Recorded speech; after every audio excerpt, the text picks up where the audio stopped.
نعیم پنجوتا صاحب سرگودا سے کاغذات نامزدگی جمع کروائے تھے، مسترد کر دیے گئے ہیں۔ اچھا، اسی طرح سے آگے چل کے دیگر جو قیادت ہے اس کی بھی علی امین گنڈا پور کے متعلق میں نے آپ کو بتا دیا ہے کہ ڈیرہ اسماعیل خان سے ان کے کاغذات نامزدگی جو ہیں وہ بھی مسترد کر دیے گئے۔ اور تو اور چھوڑیے، اختر مینگل بلوچستان سے بی این پی مینگل کے، وہ پچھلی حکومت میں بھی تھی، ایون شہباز شریف ان کے ووٹوں سے وزیر اعظم بنے، ان کے کاغذات نامزدگی جو ہیں این اے 264 سے مسترد کر دیے گئے ہیں۔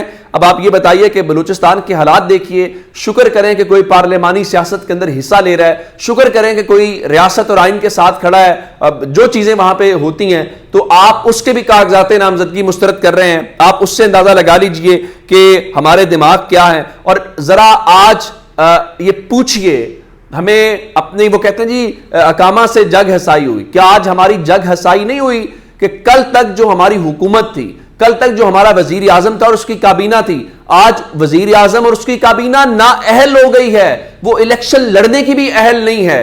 تو اس سے آپ اندازہ لگائیں کہ پاکستان کے اندر ہم کیا مذاق جو ہے وہ اس وقت کر رہے ہیں۔ یہ جھرلو پھرنے کے بعد میں اور بھی آپ کو بتا دیتا ہوں، میجر طاہر صادق، زین الہی، بیگم طاہر صادق جو ہیں، یہ ایمان طاہر صادق، کاغذات نامزدگی جو ہیں ان سب کے مسترد ہو گئے ہیں۔ تلاگنج سے حافظ عمار یاسر جو ہیں ان کے کاغذات نامزدگی مسترد ہو گئے ہیں۔ شاندانہ گلزار جو ہیں ان کے کاغذات نامزدگی مسترد ہو گئے ہیں۔ تیمور سلیم جھگڑا کے کاغذات نامزدگی مسترد ہو گئے ہیں۔ منڈی بہاؤدین سے امتیاز چودھری، عادل امتیاز ان کے صاحبزادے ہیں، اور سابق ایم این اے اعجاز چودھری کی جو اہلیہ ہیں ان کے کاغذات نامزدگی بھی اس وقت مسترد کر دیے گئے۔ اب ان امیدواروں کے پاس چانس ہے، یہ 3 جنوری تک پنجاب میں لاہور ہائی کورٹ اور باقی جگہوں کے اوپر جو ٹرائیبونلز ہیں وہاں پہ جا سکتے ہیں، اور ٹرائیبونلز کے اندر اور ہائی کورٹس کے اندر یہ فیصلے چیلنج ہو جائیں گے اور وہاں پہ ان کے کاغذات منظور بھی ہو جائیں گے۔ لیکن الیکشن کمیشن کے جو اس وقت ریٹرننگ افسران ہیں ان کی جانبداری اور کس طرح سے یہ پورا الیکشن ہو رہا ہے، یہ ڈرامہ، یہ فراڈ قوم کے ساتھ ہو رہا ہے، وہ کھل کے ضرور آ گیا ہے۔ میرے خیال سے اس سے تحریک انصاف کا ووٹر ٹوٹے گا نہیں، تحریک انصاف کا ووٹر بد دل نہیں ہوگا، بلکہ تحریک انصاف کے ووٹر میں مزید آئے گی کہ میں نے ٹھپا لگانا۔ میں تو این 130 کے اندر دیکھ کے آیا ہوں، لوگ تو عمران خان کے حوالے سے جو بول رہے ہیں وہ شاید ہم رپورٹ کرنے کی سخت بھی نہیں رکھتے، تو ان کے پاس اس حوالے سے ہے، آپ نے 90% تحریک انصاف کے جو پوٹینشل کینڈیڈیٹس ہیں ان کو میدان سے باہر کر دیا ہے، تو پھر آپ نواز شریف کو سیٹیں دے دیں، پیپلز پارٹی اور فضل الرحمان میں بانٹ دیں، پھر الیکشن کس بات کے اوپر کروا رہے ہیں۔ لیکن ایک اور بات ہے، پاکستان تحریک انصاف نے ایک اور بڑا اچھا کام کیا ہے، ان کے جو مختلف لوگ ہیں، 54 رہنما یا جو امیدوار ہیں، انہوں نے ایک مشترکہ درخواست الیکشن کمیشن آف پاکستان کے اندر دی ہے، جس میں انہوں نے یہ بتایا ہے کہ ان کے تجویز اور تائید کنندگان جو ہیں ان کو گرفتار کیا گیا، مکمل ڈیٹا دیا گیا ہے، اور 17 اضلاع کے جو ڈی آر اوز ہیں، صوبائی اور وفاقی حکومتوں نادرہ، ان سب کو فریق بنایا گیا اور جو کارروائیاں ہیں ان کے متعلق بتایا گیا۔ لیکن اب سوال یہ ہے کہ کیا پاکستان تحریک انصاف الیکشن کا بائیکاٹ کرنے جا رہی ہے؟ اس وقت بہت سارے لوگ سوشل میڈیا کے اوپر باقی کہہ رہے ہیں دیکھیں جی اس الیکشن کا کیا فائدہ ہے، تحریک انصاف بائیکاٹ کر دے۔ میں صرف اتنا بتانا چاہتا ہوں کہ پاکستان تحریک انصاف کی جانب سے جو رد عمل آیا ہے، رؤوف صاحب نے جو دیا ہے، وہ کہہ رہے ہیں جی پہلے مرحلے کے اندر تو شفاف انتخابات کا جنازہ نکال دیا گیا ہے، تحریک انصاف کسی طور پہ بھی انتخابات کے بائیکاٹ کی طرف نہیں جائے گی۔ عمران خان نے بھی کہا ہے کہ میدان میں مقابلہ کریں گے، اور میرے خیال سے جانا بھی نہیں چاہیے۔ اس کی وجہ کیا ہے؟ جو مرضی ہو جائے، گراؤنڈ نہیں چھوڑنا چاہیے۔ دیکھیں یہ آج کاغذات مسترد کر کے اور مسترد ڈے جو آپ نے منایا ہے، کیا سسٹم لوگوں کے سامنے مزید بے نقاب نہیں ہو گیا؟